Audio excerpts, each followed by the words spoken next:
okugenda mu maaso mwebale nnyo tubeebaza okulaba ng'emyaka gino 3 Kabaka Foundation gyemaze mu buweereza ebintu bingi ebituukiddwako mu byenjigiriza ebyobulamu okukungaanya omusaayi okuyamba abantu baffe abawangalira mu mugotteko wamu n'enteekateeka z'okutumbula ebyobulimi n'obulambuzi.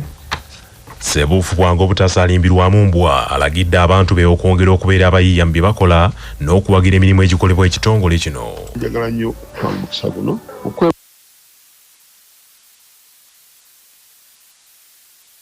twongera okubasaba wamu n'okubakubiriza okwongera obuyiiya okulaba nga tuteema empenda okusobola okuyimirizaawo emirimu gya Kabaka Foundation n'enteekateeka yaffe eya Kabaka Foundation Academy.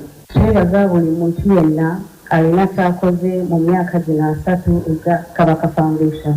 Tubaagaliza ebijaguzo ebirungi Katonda abakuume. Omwami wa Kabaka ow'essaza UK Northern Ireland Salongo Geoffrey Kibuuka yeyanzizza nnyo Matumpa gwa olw'okutandikawo Kabaka Foundation gy'agambye nti eyambye nnyo abantu be mu byobulamu ebyenjigiriza n'ebirala. Njagala nnyo okutwala omukisa guno okwebaza abaweereza ba Kabaka Foundation mu UK ne Ireland abakulemberwa mukulu Henry Mutumba ne ba trustees banne bonna nabo bakoze omulimu batendo kulaba ng'enjiri ya Kabaka Foundation emunyizibwa mu ssaza lyaffe era nga bakola butaweera nabo kulaba nga basonda babakubiriza okuba abantu nabo okuteeka ettaffaali ku mulimu ogukolebwa e Uganda. Wano mu UK mu ssaza lyaffe Kabaka Foundation ekolagana n'ebitongole byonna ebya Bwakabaka era emirimu tugikwasiza wamu. Njagala okuwunzika nga neebaza abantu ba Ssaabasajja Kabaka abazze akawungeezi ka leero. Senkulu wa Kabaka Foundation mu UK ne Northern Ireland omukungu Henry Mutumba agambye nti obuvunaanyizibwa Ssaabasajja Kabaka bwe yabawa bwe bayambye okwongera ku kumanya kwabwe. Ntuusa okwebaza kwaffe eri Ssaabasajja eyatuwa obuvunaanyizibwa okuddukanya ekibiina kya Kabaka Foundation wano mu UK ne Ireland. Tukuyozaayoza Ssaabasajja olw'ekibiina kyo okuweza emyaka 30 okuva lwe wakiteekawo. Tweyama okuweereza obutaliiko kkomo okusobola okutuukiriza emirimu gyonna okujjanjaba abantu baffe abatalina mwasirizi nga tubayamba obujjanjabi mu kusoma mu kufuna amazzi n'okuyiga ebyobulimi.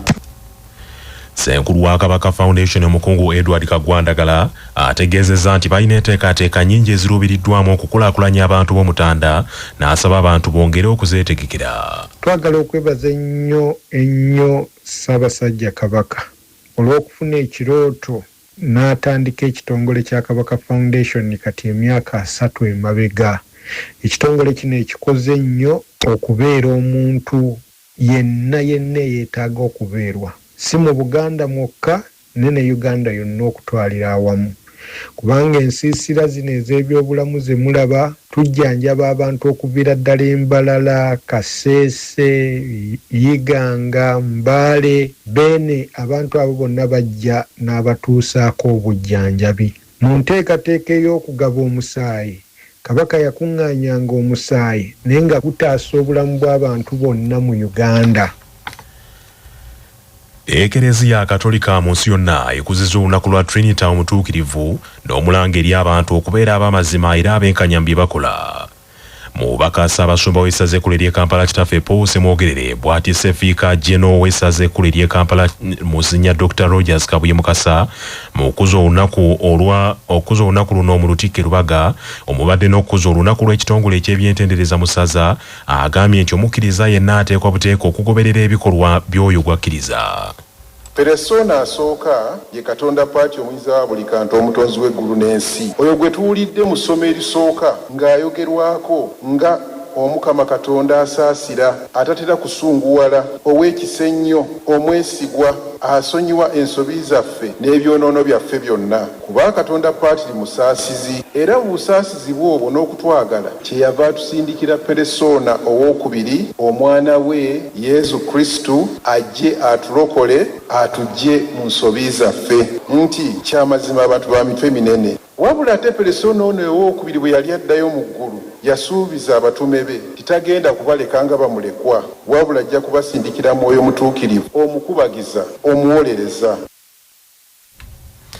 Monsinya Kabuye era kinoganyiza nti wali ayinza kutegeera Trinita olw'omukwano omungi gw'alina eri abantu ng'ebitonde bye. Nsuubira bangi ku mmwe mwali muwulidde ku kagero ka Agustino omutuukirivu bwe yali agezaako okwefumiitiriza n'okutegeera ekyamagero kino ng'atambula ku lubalama lw'ennyanja. Awo kwe kusangawo akaana akato nga kasimya akannya mu musenyu kasena amazzi okuva mu nnyanja nga kagateeka mu kannya akatono. Agustino n'akabuuza, kaana gwe okola ki wano? Ne kamugamba, njagala amazzi gano agali mu nnyanja gonna ngajjuze mu kannya kano. Agustino n'agamba akaana ako nti nze nga ndabanga eggwe yeerimba. Akaana ne kamugamba nti naawe olinga nze kubanga ogezaako okutegeera ekyamagero kya Trinita so nga omutwe gwo n'obwongo bwo bitono nnyo okutegeera obugazi, obuwanvu n'obunene bwa Trinita. Reverend Father Richard Muwonge nga yakulira ekitongole eky'ebyentendereza ategeezezza Ssaabasumba nti nga bayita mu bakulembeze nga Winnie Luyimbazi bafubye nnyo okulaba nga okusinza kwonna mu ekereziya kuba kwa butuukirivu. Ebyo nga bikyali bityo omumyuka okubiri owa Katikkiro era omuwanika w'Obwakabaka Oweekitiibwa Robert Waggwa Nsibirwa akoowodde abantu ba Buganda okwenyigira mu nteekateeka ez'okuzimba amasinzizo ebifo ebisinzizibwamu omutonzi bituukane n'omutindo. Oweekitiibwa Robert Waggwa Nsibirwa okwogera bino asinzidde ku kyalo Kalama mu ttawuni kanso y'Ekyamuliibwa mu disitulikiti y'e Kalungu ku mukolo ogw'okusonderako ensimbi okuteekeddwa n'ekigendererwa eky'okusonda ensimbi ez'okuzimba ekereziya ey'ekisomesa kya St. Jude Kalama. Naye ogamba otya nti oyagala Katonda nga ne wasula wafaananga we wali awo n'ogamba n'osaba ne weziribanga n'ola Katonda wange nkwagala naye enkuba wetandika okujja n'olaba ne tudduke wano enkuba ne tusanga mu kereziya tewa bunnanfuusi abantu bonna abeekalama naffe abazze abagamba twagala Katonda ng'ekkanisa etonnya eyatise nga Katonda akoledde ebirungi njagala obakubiriza olutufuna omukisa kubanga Mukama gyali eyo fena gye twagala okgenda wadde tugenda tuwalira tetunagere tumuddiza. Omukolo guno ogutandise na kitambiro kya misa ekikulembeddwamu Reverend Father Emmanuel Bukuru Nyanzi okuva mu kigo ky'e Namabaale e Rakai era n'asaba abazadde okutuukiriza obuvunaanyizibwa bwabwe mu maka n'abaana bakole era batuukirize ekibasuubirwamu. Muzanye paati zammwe ewaka nga bw'oteekeddwa zikola ki? Abeera taata abeere taata ebyaddala, abeera maama abeere maama ebyaki, abeera omwana abeere mwana ebyaki ebyaddala. Njagala kubazzaako wali twambukemu katono mutegeera kye mbambuza okukola kwe kukuwa ekitiibwa. Your work defines you. Kanjogere ku Luzungu bannange tilwatumenyera bwerere.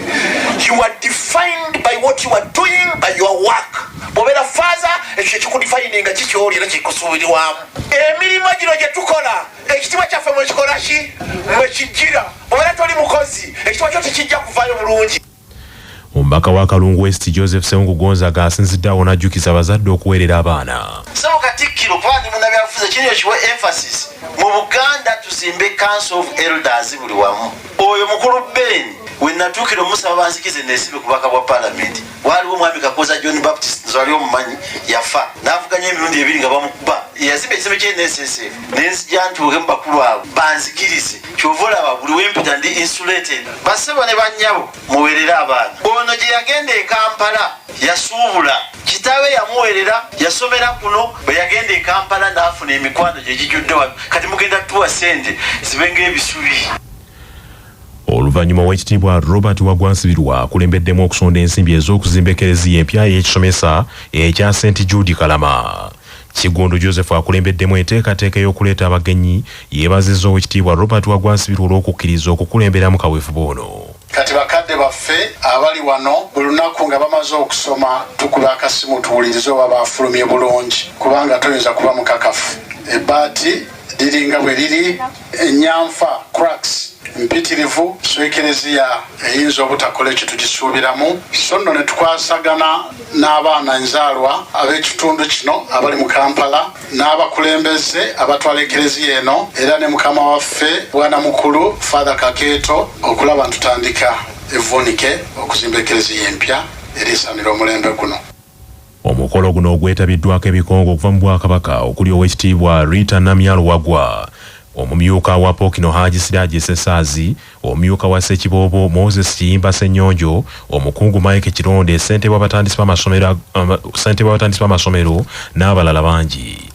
Manya obuvuna obuddo obw'eddembe lyo tonyigirizibwa ddembe lyo ery'obwebange ddembe lyakukyusibwako ekifuba kikulemeddeko kikusiiwa kiraakira tekikutuka obussa bubi naawe alina ssenyiga nga takuggwako kozesa Lugave Cough and Flu Syrup ate gwalumizibwa alusazi nga zikuyisa bubi ofuna ekikeeto oba gaasi mu lubuto gwekozesa Lugave Alusa Syrup musange mu pharmacy ne drug shops zonna lyakakasibwa National Drug Authority nga bali wamu ne funguwa mu Choose Mix alimu ebirungo byonna ebiwomesa enva ne zizitowa bulungi ne bwe ziba za boiro oba nsiike omufumbi teweerabira funguwa mu Choose Mix. Kimenya mateeka omuntu alondeddwa okulabirira ebyobugagga by'omugenzi okubyezza nga munnamateeka Amagirani Kazibwe bw'annyonnyola. Omuntu bw'abanga alondeddwa famire okubeera administrator owa estate oba okuddukanya ebyobugagga eby'omugenzi oyo aba alondeddwa mu mateeka tabeera nannyini ow'enkomeredde ow'ebyobugagga ebyo wabula abeera mulabirizi oba kalabalaba oba manager oba addukanya oba kalondoozi ow'ebyobugagga ebyo ku lwabo abali mu famire y'omugenzi eyo aba bakwatibwako butereevu oba aba bayina okuganyulwa mu byobugagga ebyo. Nolwekyo kimenya tteeka erifuga ebyobusika gwe aba alondeddwa okubeera alabirira oba addukanya ebyobugagga by'omugenzi okubyezza n'obifuula ebyobugagga byo gwe ng'omuntu n'ogoba oba n'oyigganya oba n'osenza oluti abo aba famire eyo aba bakwatibwako obutereevu era abalina okuganyulwa obutereevu mu byobugagga by'omugenzi oyo. Abakulembeze ku mwalo gw'ebulingo ebukulula mu disitulikiti y'e Kalungu balabudde abavubi mu kitundu ekyo abakyalemeddemu omuze ogw'okutikka akabindo amaato gaabwe n'ekyongera obubenje ku nnyanja.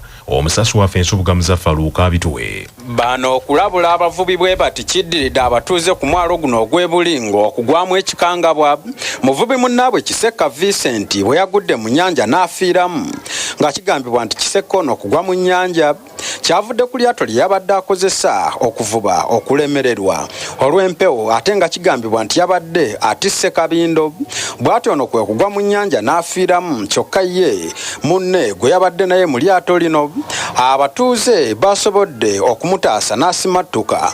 Ssentebe w'ekitundu kino eky'ebulingo Sempala Kasimu bw'atyo awanjagidde abavubi ku mwalo guno n'emirala nti ekiseera nga kino eky'empewo ennyingi ku nnyanja basaana abavubi beewala embeera ey'okutikka obubindo. Ate era kantwala omukisa okubakubiriza ebiseera bino bye tulimu empewo nnyingi nnyo ku nnyanja tukyalina omwezi ogw'omukaaga n'ogw'omusanvu empewo ekyaliko kale no bakubiriza obutaddamu kutikka maato bubindo ate n'okulaba nga mulaba nti empewo ku mazzi kweri obutawaliriza kutambula. Njagala mubeere beegendereza empewo ekyali nnyingi twagala mufiire bulamu bwammwe. Kati muganda waffe Kiseka mulaba yafudde lwa kutikka lyato twafiiriddwa nnyo kubanga badde muntu mulamu yabadde atisse ebintu bingi mu lyato.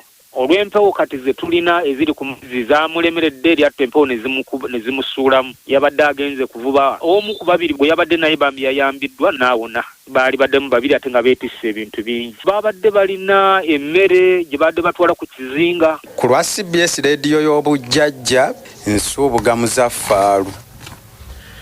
Minisitule y'ebyobulamu ekkiriza nti waliwo obunafu mu kuteekesa mu nkola etteeka eritangira enkozesa y'ebiragalalagala era kye kimu okubiviiriddeko endwadde ez'emitwe okweyongera.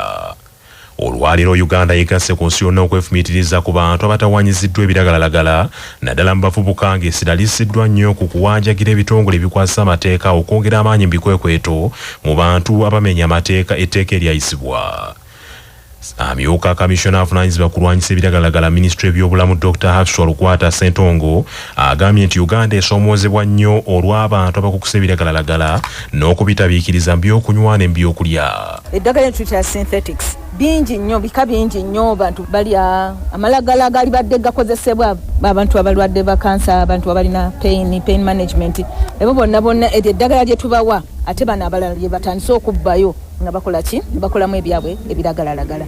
Mulimu n'ebintu bingi nnyo byosagaana kubulira kati kubanga bwe mbyogera wano abaana bajja genda ate babinoonye babirabe bagambe nti omusawo yatulagiridde kyekyokukola. So ebiragalalagala bino bye biri bingi, gwe ng'omwana omuto oba abantu abakulu abali eyo temutandikiriza kozesa biragalalagala kuba omulama gw'omwaka guno gwakulaba nga tugezaako okulaba nga tuziyiza.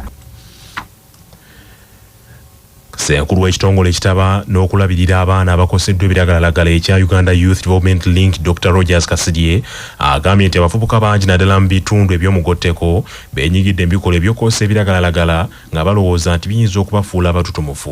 Tulina ebitula by'abavubuka ebikyamuka ne bikyajinga ne bijjula ne birumba, tosobola kukola bintu ebyo ng'oli soba obaako ekikyusiza ku mutwe. Kakati ekituleese eno kubajjukiza nti omutwe ogwo togukkiriza kubanga omutwe gwo ye windo yo. Windo bw'eneetuukamu ekintu, body room bw'eneetuukamu ekintu, staff room gye bategekera ebintu n'ogiyingizaamu ebidagaladagala. Kakati tuze bakubiriza butabikwata. Abalwadde tuli kumpi n'abasawo ab'ebutabika baze tugenda balagirira. Ne message twagala etuukeyo na kubanga obujulizi bulaga nti enjaga mu Uganda mweri wadde omusawo tannafuna nnamba. Kubanga singa okwata abantu 15,000 n'obatwala eruzira lwa njaga